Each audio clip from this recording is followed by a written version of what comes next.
नमस्कार दोस्तों, संस्कार अकादमी के यूट्यूब चैनल संस्कार स्टडीज में आप सभी का हार्दिक अभिनंदन है। आज हम भारतीय संविधान पर चर्चा करेंगे और भारतीय संविधान के एक नए आयाम पर चर्चा करेंगे।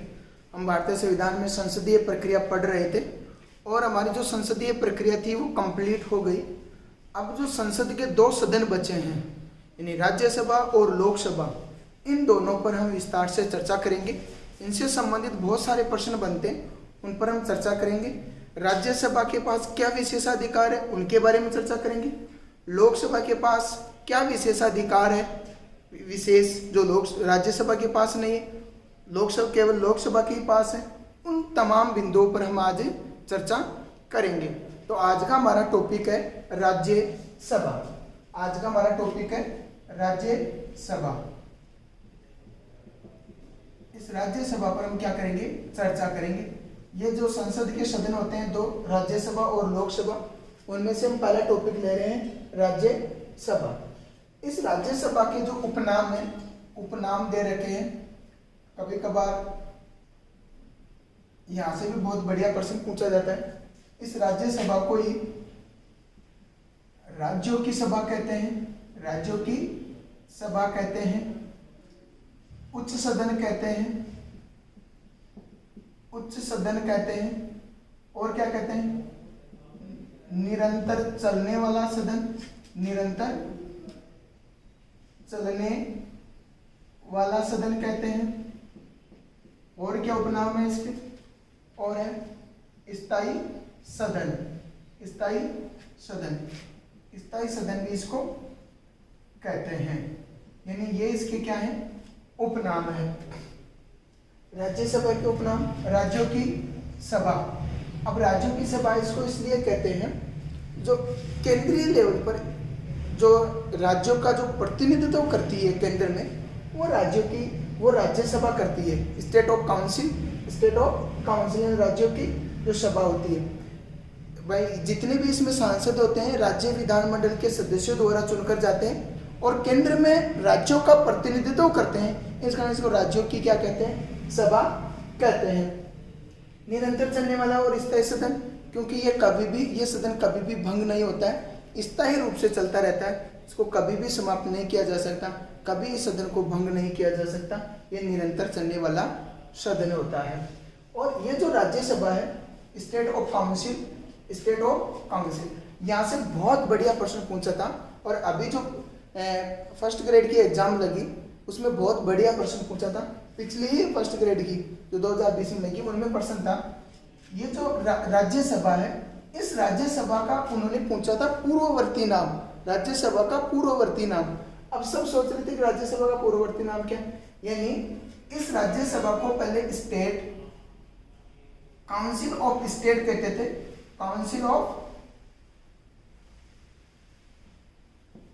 Council of states, council of state कहते थे। परंतु सन 1954 में यानी अगस्त 1954 में इसका नाम बदलकर क्या कर दिया, राज्यसभा कर दिया। क्या कर दिया, राज्यसभा। और यही प्रश्न पूछा था, राज्यसभा का पूर्ववर्ती नाम था स्टेट ऑफ काउंसिल या काउंसिल ऑफ स्टेट, ठीक। यानी जो राज्यसभा होती थी इसको स्टेट ऑफ काउंसिल कहते थे पहले। ये भी हमें क्या रखना है, याद रखना है। ये जो राज्यसभा है, इस राज्यसभा की जो राज्यसभा का उल्लेख है, राज्यसभा की जो संरचना है उसका उल्लेख अनुच्छेद 80 में कर रखा है। कहाँ कर रखा है, अनुच्छेद 80 में। यानी राज्यसभा का जो स्ट्रक्चर बना हुआ है, संरचना बनी हुई है, उसका उल्लेख अनुच्छेद 80 में है। और क्या क्या प्रमुख क्या बताएं, और क्या विशेषता है, ये बात आपको समझ में आ गई होगी। अब जो राज्यसभा में जो अधिकतम सदस्य होते हैं, राज्यसभा में अधिकतम सदस्य हो सकते हैं कितने, अधिकतम 250 सदस्य हो सकते हैं। परंतु वर्तमान में कितने हैं, वर्तमान में 245 इसमें सदस्य होते हैं। कितने सदस्य होते हैं, 245 सदस्य होते हैं वर्तमान में। अब इसमें से जो 12 सदस्य हैं, 12 सदस्य इन 12 सदस्यों को राष्ट्रपति क्या करता है, मनोनयन करता है। राष्ट्रपति क्या करता है, इनको मनोनीत करता है, यह हमें याद रखना है। और राष्ट्रपति जो मनोनीत करता है वो अनुच्छेद 80 शब्दकोश 3 यानी 80 की धारा 3 के तहत राष्ट्रपति राज्यसभा में 12 सदस्यों का क्या करेगा, मनोनयन करेगा। अब वो 12 सदस्य कौन कौन होंगे, वो 12 सदस्य होंगे साहित्य के क्षेत्र से और होंगे कला के, विज्ञान और समाज सेवा से संबंधित होंगे। ये 4 क्षेत्रों से होंगे। साहित्य, कला, विज्ञान व समाज सेवा के संबंधित जो विशेषज्ञ हैं, जानकार हैं, ऐसे लोगों को राज्यसभा में राष्ट्रपति मनोनयन करता है या राष्ट्रपति मनोनीत करता है। अब आपके मन में प्रश्न आ रहा होगा कि ये जो 12 सदस्य हैं, क्या इसमें तीन साहित्य के होने चाहिए, 3 कला के होने चाहिए, 3 विज्ञान के होने चाहिए, 3 समाज सेवा के होने चाहिए? क्या ऐसा डिवाइडेशन है, क्या ऐसा विभाजन है? मैं आपको क्लियर कर दूं, ऐसा कोई इसमें विभाजन नहीं है। क्यों नहीं है? क्योंकि अगर 12 के 12 सदस्य साहित्य से हैं तो 12 के 12 सदस्य साहित्य से नियुक्त कर सकते हैं, 12 के 12 कला से भी, 12 के 12 विज्ञान से भी और 12 के 12 समाज सेवा से भी ले सकते हैं। यानी किसी एक क्षेत्र से भी 12 ले सकते हैं। परंतु वो जो डिवाइडेशन कर रखा है वो कर रखा है साहित्य, कला, विज्ञान और समाज सेवा से संबंधित होने चाहिए। इसमें ऐसा नहीं है कि 3 सदस्य होंगे, 4 सदस्य होंगे, ऐसा नहीं। एक क्षेत्र से भी 12 के 12 सदस्य ले सकते हैं। अब आपके मन में एक प्रश्न और आ रहा होगा, खेल का उल्लेख नहीं है, परंतु खेल से हमेशा सदस्य लेते हैं। आपने देखा सचिन तेंदुलकर देखा, मेरी कॉम देखा, नवजोत सिंह सिद्धू देखा, ये सारे राज्यसभा में चुने गए और सारे के सारे खेल से संबंधित हैं। परंतु मैं आपको क्लियर कर दूं, वहां पर खेल शब्द संविधान के 80 शब्दकोश 3 में खेल शब्द का उल्लेख नहीं है। जब सचिन तेंदुलकर का मनोनयन होता 2012 में, तो उसको भी कोर्ट में चुनौती दिया गया था, कोर्ट में चुनौती दी गई। अब आपके मन में प्रश्न आ रहा हो क्या इसको भी कोर्ट में चुनौती दे सकता है? मैं क्लियर कर दूं, राष्ट्रपति द्वारा जितने भी कोई एक्शन या निर्णय लिए जाते हैं उन सबको हम कोर्ट में चुनौती दे सकते हैं, न्यायपालिका में उनको चुनौती दे सकते हैं। अब ये जो खेल है, इस खेल को कला के अंतर्गत ही माना गया है, खेल को कला के अंतर्गत माना गया है। परंतु सुप्रीम कोर्ट ने जो बात कही थी वो ये नहीं कही कि खेल कला के अंतर्गत आता है। सुप्रीम कोर्ट ने कहा कि जो सचिन तेंदुलकर का मनोनयन हुआ है राज्यसभा में वो खेल से हुआ है। परंतु याद रखना, ये जो 80 शब्दकोश 3 की जो धारा है उसके अकॉर्डिंग इनका मनोनयन हुआ है, इसका कोई उल्लंघन नहीं। परंतु ये नहीं कहा था उन्होंने कि खेल कला के अंतर्गत आता है, परंतु उन्हें खेल को कला के अंतर्गत ही मानना है। उसमें आपको केवल अनुच्छेद 80 शब्दकोश 3 में आपको ये 4 शब्द मिलेंगे, साहित्य, कला, विज्ञान और समाज सेवा।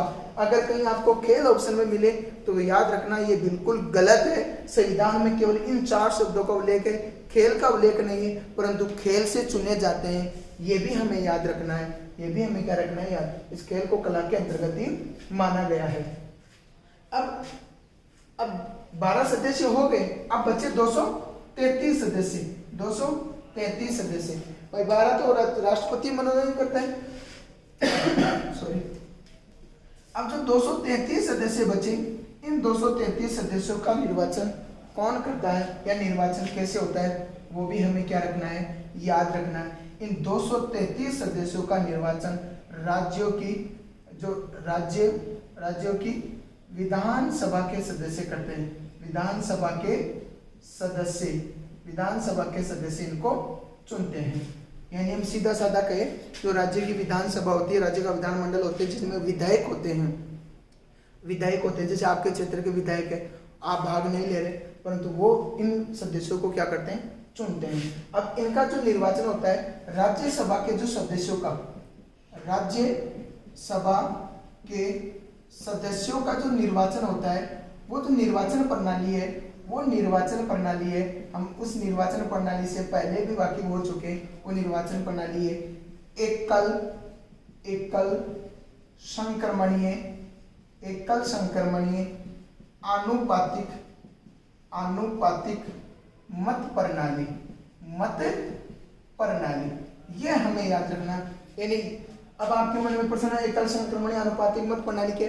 ये हमने जब राष्ट्रपति पढ़ा था, ये हमने जब उपराष्ट्रपति पढ़ा था, तब हमने वहां पर क्लियर किया था कि राज्यसभा के सदस्यों का भी चुनाव एकल संक्रमणीय आनुपातिक मत प्रणाली द्वारा होता है। ये लिखा कहाँ है? ये अनुच्छेद 80 में लिखा है कि राज्यसभा के सदस्यों का चुनाव, यानी उन 12 को छोड़कर जो 233 बच गए ना, इनका चुनाव राज्य की विधानसभा के सदस्यों द्वारा एकल संक्रमणीय आनुपातिक मत प्रणाली द्वारा किया जाएगा। ये जो लाइन लिखी हुई है ये अनुच्छेद 80 में लिखी हुई है, परंतु आपने एक लाइन इसमें आगे लिख रखा है कि राज्यसभा के सदस्यों का चुनाव एकल संक्रमणीय आनुपातिक खुला मत प्रणाली द्वारा होता है। यानी वहां पर खुला शब्द और लिखा है, खुला मत प्रणाली द्वारा। अब आपके मन में प्रश्न है क्या ये संविधान में लिखा हुआ है? ये बिल्कुल संविधान में नहीं लिखा हुआ है, केवल संविधान के अनुच्छेद 80 में लिखा है एकल संक्रमणीय आनुपातिक मत प्रणाली, ये शब्द लिखा है संविधान में। परंतु राज्यसभा के जो सदस्यों का चुनाव होता है वो होता है एकल संक्रमणीय आनुपातिक खुला मत प्रणाली द्वारा। अब ये जो खुला शब्द आया ये कहां से आया, इस पर हम क्या करेंगे, चर्चा करेंगे। अब ये जो खुला मत प्रणाली है उसके बारे में हम चर्चा करेंगे। एक तो होता है खुला और एक होता है गुप्त मत प्रणाली द्वारा। जो राज्यसभा के जो सांसद होते हैं, सदस्य होते हैं, उनका जो चुनाव हो रहा है अब 2004 के बाद वो हो रहा है खुला, पहले होता था गुप्त। ये अनुच्छेद 80 में नहीं लिखा, याद रखना, संविधान में इसका कोई उल्लेख नहीं। संविधान में केवल इतना लिख रखा है एकल संक्रमणीय आनुपातिक मत प्रणाली द्वारा राज्यसभा के सदस्यों का निर्वाचन होता है, यह अनुच्छेद 80 में लिख रखा है। परंतु एक अधिनियम बना था, जनप्रतिनिधि अधिनियम, जनप्रतिनिधि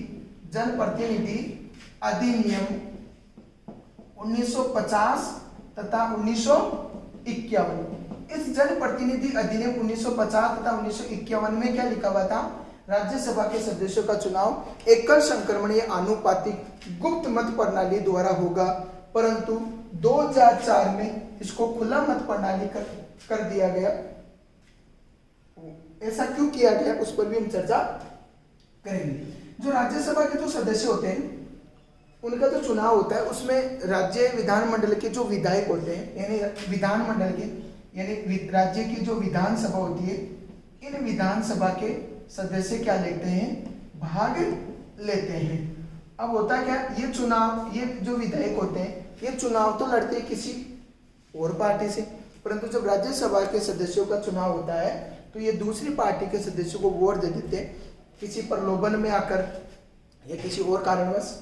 तो वो उसमें क्या होता है, एक भ्रष्टाचार सा पनपता है कि पार्टी, आप विधानसभा चुनाव दूसरे पार्टी से लड़ रहे हैं और सपोर्ट दूसरी पार्टी को कर रहे हैं।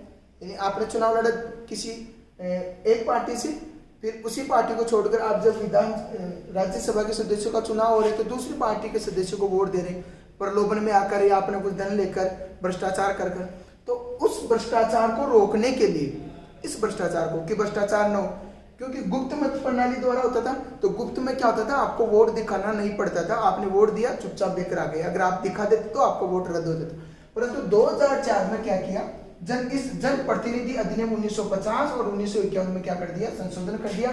संशोधन कर वहां पर लिखा खुला होना चाहिए कि राज्यसभा के सदस्यों का जो चुनाव होता है वो खुला होना चाहिए, यानी आप दिखाकर दे सकते हैं कि मैंने मेरी पार्टी के सदस्य को ही दिया है। यानी अगर आपको पहले दूसरे सदस्य देना है तो आप ओपनली दे सकते हैं कि मैं तो इसको दूंगा पार्टी छोड़कर, परंतु आप पार्टी से भी जुड़े हुए हैं, दूसरी पार्टी को दे रहे हैं। तो इस भ्रष्टाचार को दूर करने के लिए सरकार ने, और ये बहुत अच्छा कदम उठाया कि जो चुनाव होंगे राज्यसभा के सदस्य के वो एकल संक्रमणीय आनुपातिक खुला मत प्रणाली द्वारा होगा, गुप्त द्वारा नहीं। ये 2004 में जनप्रतिनिधि अधिनियम 1950 तथा 1951 में क्या किया गया है, संशोधन किया गया है। इस बात को भी हमें क्या रखना है, याद रखना है। और अब इसमें और क्या प्रावधान किया गया है भाई, जब राज्यसभा के सदस्य होते हैं अब उनके लिए जो योग्यता निर्धारित कर रखी है, योग्यता कुछ नहीं है, केवल आपको लिख रही है। अब राज्यसभा के जो सदस्य होते हैं उनकी जो न्यूनतम आयु होती है, न्यूनतम आयु कितनी होनी चाहिए, 30 वर्ष होनी चाहिए। न्यूनतम आयु कितनी होनी चाहिए, 30 वर्ष होनी चाहिए। भारत का क्या होना चाहिए, नागरिक होना चाहिए। क्या होना चाहिए, नागरिक होना चाहिए। बस ये मुख्य मुख्य हैं। और बाकी जो योग्यता होती है, बाकी जो योग्यता होती है वो संसद पर छोड़ी गई है।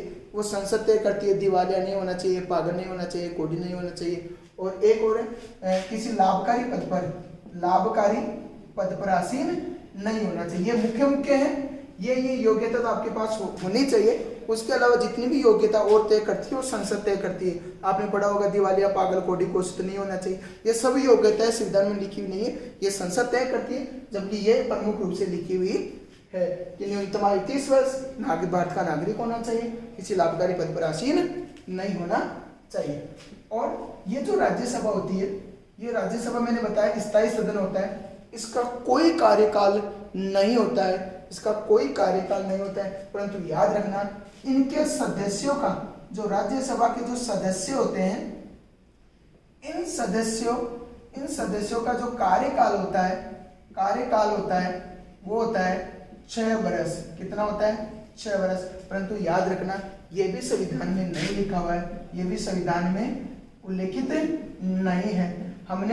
हमने वहां पर एक जो अनुच्छेद 83 था, अनुच्छेद 83 में लिख रखा है कि राज्यसभा के सदस्य प्रत्येक 2 वर्ष बाद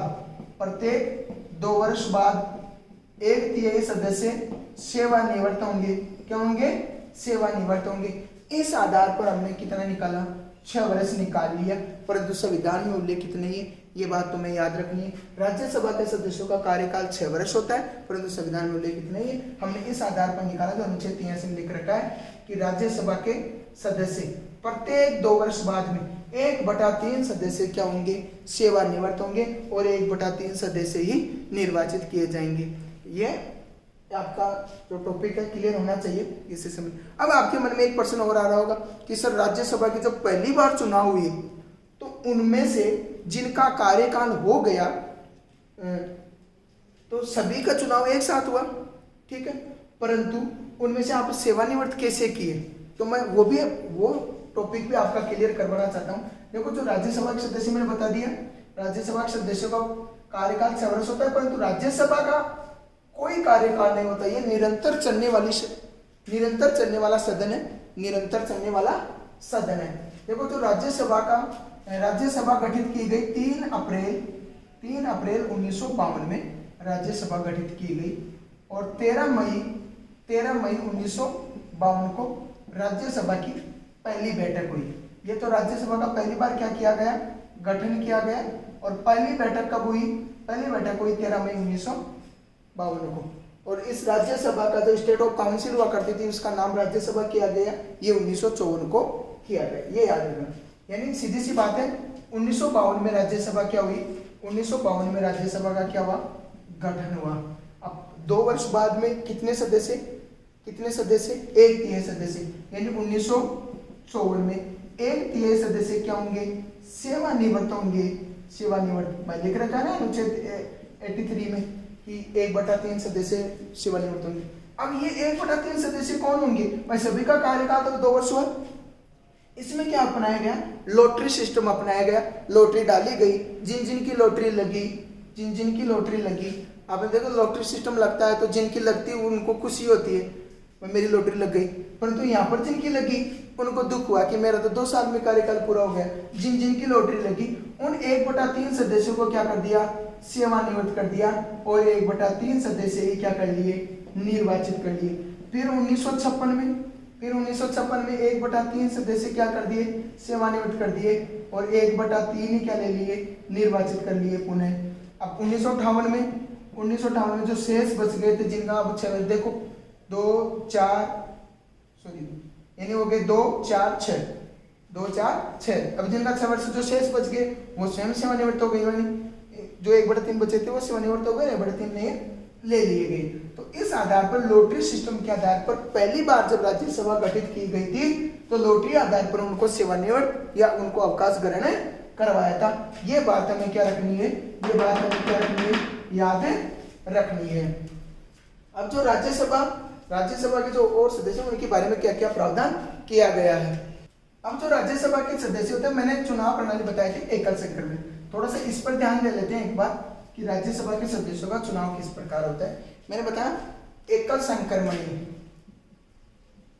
एकल संक्रमणीय, और एक बताया आनुपातिक, आनुपातिक, यानी हालांकि हमने पहले चर्चा कर ली थी इन पर।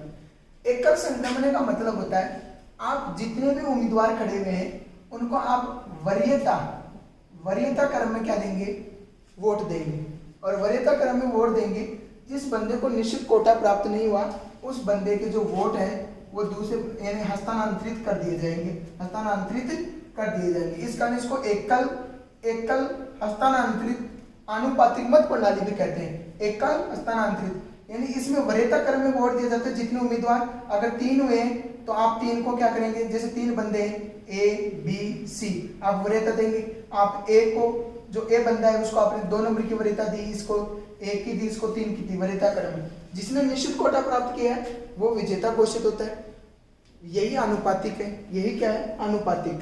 ये आप समझ गए कि इसमें वरीयता क्रम में एकल संक्रमण में क्या होता है, वरीयता क्रम में वोट दिए जाते हैं। जिसको निश्चित कोटा प्राप्त नहीं होता है उसके वोट, या जिसको सबसे कम प्राप्त वोट हुए उसके वोट हस्तांतरित कर दिए जाते हैं। आनुपातिक का मतलब एक निश्चित कोटा प्राप्त करना होता है। अब वो जो कोटा होता है ये क्या होता है, निश्चित कोटा, आपको भाई इतना तो वोट प्राप्त करना ही होगा। अब राजस्थान में, मैं राजस्थान का ही उदाहरण दे दूं। राजस्थान में जो राज्यसभा के सदस्यों का चुनाव होता है, राजस्थान में भाई जितने 245 सदस्य हैं, 12 तो वो हो गए, जो 233 है, इस 233 में से 10 सदस्य राज्यसभा से जाएंगे। कहाँ जाएंगे, राज्यसभा से। 233 में राज्यों में आवंटन कर रखा है। आपने एक अनुसूची देखी होगी, अनुसूची 4, अनुसूची 4। इस अनुसूची 4 में जो राज्यसभा के जो निर्वाचन क्षेत्रों का जो आवंटन है, उस निर्वाचन क्षेत्रों का आवंटन कर रखा है अनुसूची 4। तो उस निर्वाचन आवंटन सूची के तहत राजस्थान से कितने 10 सदस्य चुने जाते हैं। अब वो 10 कैसे चुने जाते हैं, ऐसे चुने 3 + 3 + 4, इस आधार पर 3 2 वर्ष बाद में, फिर 2 वर्ष बाद में, फिर 2 वर्ष बाद में। यानी जैसे मैं आपको बता दूं, 2018 में राज्यसभा के सदस्यों का चुनाव हुआ तो राजस्थान से 3, फिर 2020 में 3, और 2022 में कितने 4 सदस्य चुने जाएंगे। 3 + 3 + 4, इस प्रकार राजस्थान से चुने जाएंगे 3 के आधार पर। तो 3 एक बार, फिर 3 2 साल बाद में, फिर 4 2 साल बाद में। तो कितने हो गए, 3 3 6 4 10 हो गए। तो राजस्थान से 10 चुने जाते हैं। अब इनका निश्चित कोटा किस प्रकार निकालते हैं वो हम देख रहे हैं। तो राजस्थान से 10 चुने जाएंगे तो वहां पर देखेंगे हम। अब राजस्थान में जो विधानसभा सदस्य हैं उनकी सदस्य संख्या कितनी है, 200 है। तो राजस्थान, एक सूत्र है, कुल मतदाताओं की संख्या, कुल मतदाताओं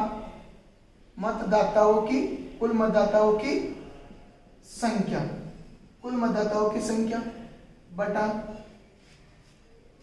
कुल जीतने वाले उम्मीदवारों की संख्या, जीतने वाले भाई 3 + 3 + 4, तो कुल उम्मीदवार जीतने वाले मान लिया 3 है, तो उनकी संख्या, जीतने वाले उम्मीदवारों की संख्या,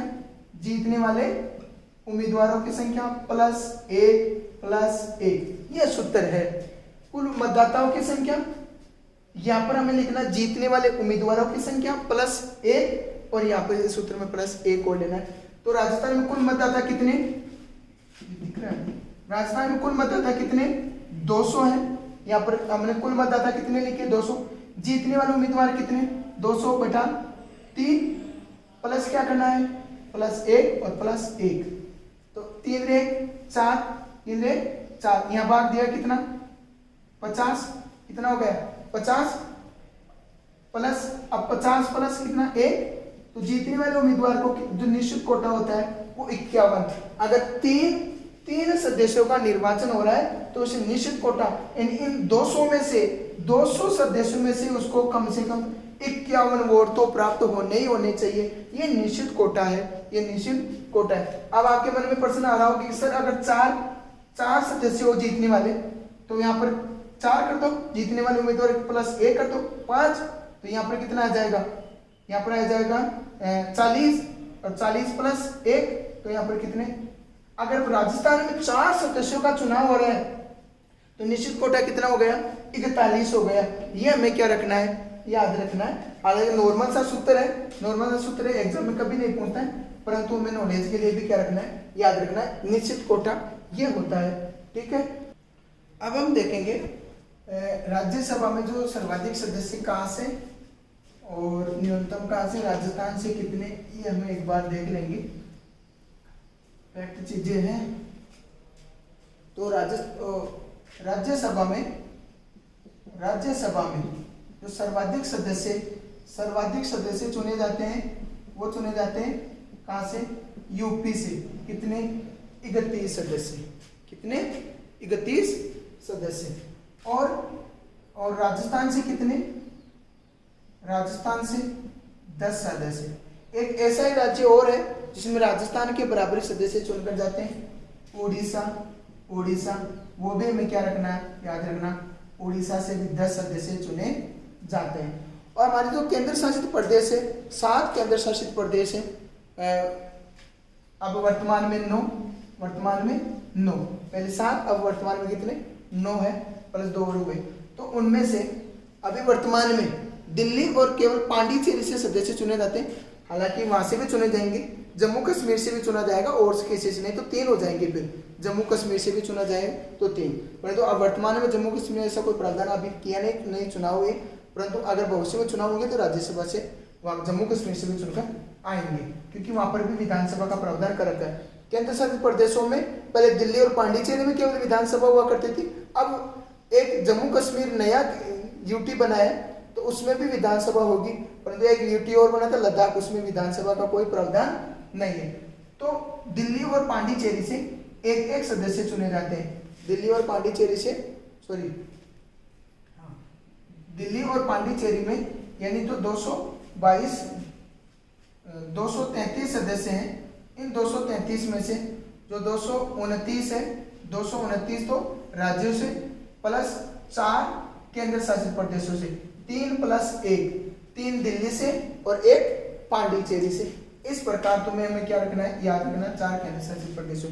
और जो न्यूनतम जो सदस्य होते हैं वो सबसे न्यूनतम सदस्य चुने जाते हैं। एक सदस्य चुने जाते हैं, वो चुने जाते हैं अरुणाचल प्रदेश से, नागालैंड से, मणिपुर, मिजोरम, गोवा, सिक्किम और त्रिपुरा और पुडुचेरी। इन सबसे एक सदस्य चुने जाते हैं, सबसे एक सदस्य चुने जाते हैं। केवल केंद्र शासित प्रदेशों में दिल्ली से 3 और पांडिचेरी से 1, 3 प्लस 1 2, ठीक है। तो 4 तो ये 229 राज्यों से चुना जाते हैं, इनमें न्यूनतम मैंने बता दिए। अब थोड़ा सा और प्रावधान देखेंगे कि राज्यसभा के पास ऐसे जो कौन कौन से विशेषाधिकार है जो लोकसभा के पास नहीं, केवल राज्यसभा के पास है, वो हम देखेंगे। एक अनुच्छेद 312, इस अनुच्छेद 312 में लिख रखा है अखिल भारतीय सेवाओं का उल्लेख कर रखा है। यानी राज्यसभा अनुच्छेद 312 के तहत पहल कर नई अखिल भारतीय सेवाओं का गठन कर सकती है। पहल कौन करेगी, सबसे पहले राज्यसभा, लोकसभा नहीं कर सकती। 312 में लिख रखा है अखिल भारतीय सेवाओं का गठन कर सकती है, उनको समाप्त करवा सकती है। ये राज्यसभा के पास विशेष प्रावधान होता है। और वर्तमान में 3 अखिल भारतीय सेवाएं, एक है IAS भारतीय प्रशासनिक सेवा या भारतीय लोक सेवा, एक है IPS मतलब इंडियन पुलिस सेवा, भारतीय पुलिस सेवा, एक है IFS भारतीय वन सेवा। ये 3 अखिल भारतीय वर्तमान में सेवाएं हैं। और एक कर रखा है जो हमारा अनुच्छेद है, वो अनुच्छेद जो 249, इस अनुच्छेद 249 में लिख रखा है कि राज्य सूची का अगर कोई विषय वर्तमान परिस्थितियों में राष्ट्रीय महत्व का बन गया है तो ऐसे विषयों पर कानून कौन बनाएगी, ऐसे विषयों पर कानून कौन बनाएगी, राज्यसभा बनाएगी। ये भी हमें क्या रखना है, याद रखना है। और क्या याद रखना, यानी और याद रखना है ये राज्यसभा एकमात्र ऐसा सदन है, राज्यसभा एकमात्र ऐसा सदन है जिसका जो सभापति होता है वो इस राज्यसभा का सदस्य नहीं होता। ये हमें क्या रखना है, याद रखना है। फिर कौन बनता है, जो उपराष्ट्रपति होता है, उपराष्ट्रपति क्या बनता है, राज्यसभा का पदेन सभापति बनते हैं। और क्या याद रखना है, अगर इस उपराष्ट्रपति को हटाना है तो सबसे पहले उपराष्ट्रपति को अगर हटाना है तो सबसे पहले पहल कौन करेगी, राज्यसभा सबसे पहले पहल करेगी। ये भी हमें याद रखना है, इसमें लोकसभा सबसे पहले पहल नहीं करेगी। और जो यानी राज्यसभा अगर उपराष्ट्रपति को हटाना है तो सबसे पहले पहल कौन करेगी, राज्यसभा करेगी। ये भी हमें क्या रखना है, याद रखना है। और क्या याद रखना, और याद रखना अगर उपराष्ट्रपति को हटाने के लिए प्रस्ताव लाया गया है, उपराष्ट्रपति को हटाने के लिए प्रस्ताव लाया गया है तो आप याद रखना उस समय ये सदन का सभापति नहीं रहेगा, जो उपसभापति रहेगा वो उपसभापति क्या करेगा, उपसभापति सभापति का कार्य करेगा। ये भी तुम्हें याद रखना है अगर इसके खिलाफ प्रस्ताव आया है हटाने के लिए तो। और याद रखना है ये जो राज्यसभा का सभापति होता है ये मत नहीं देता है, परंतु याद रखना ये निर्णायक मत जरूर देता है। अगर किसी बिल पर या प्रस्ताव पर मतदान बराबर हो गया तो उस कंडीशन में ये निर्णायक मत देता है, सामान्य परिस्थितियों में ये मत नहीं देता।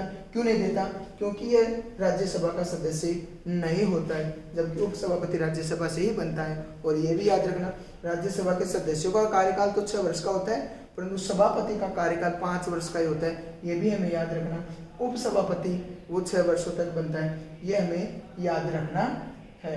तो आज के टॉपिक में हमने राज्यसभा के बारे में चर्चा की है और बहुत महत्वपूर्ण बिंदुओं पर चर्चा की है। मुझे आशा है, विश्वास है कि आपको बिल्कुल समझ में आएगा।